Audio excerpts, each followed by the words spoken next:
Pemirsa, kita awali informasi yang pertama di mana kondisi pusat pelelangan ikan PPI Pautere Makassar dalam kondisi memprihatinkan. Atap seng yang terpasang sudah jauh dari kata layak pakai. Hal ini terlihat dari hancurnya seng-seng yang terpasang. Selain itu, kondisi jalan setapak pelelangan juga berlubang dipenuhi genangan air. Beginilah kondisi pusat pelelangan ikan Pautere Makassar. Dari pantauan tim liputan Selebes TV, nampak atap yang terbuat dari seng hancur dan berkarat. Bahkan kondisinya sudah tidak layak digunakan lagi. Kondisi bangunan pelelangan yang sudah tidak layak membuat kenyamanan dan keselamatan pedagang tidak terjamin.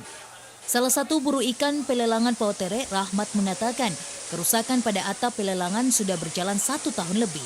Selain itu, Rahmat mengaku perhatian pengelola terhadap kenyamanan dan keselamatan pembeli juga sangat kurang.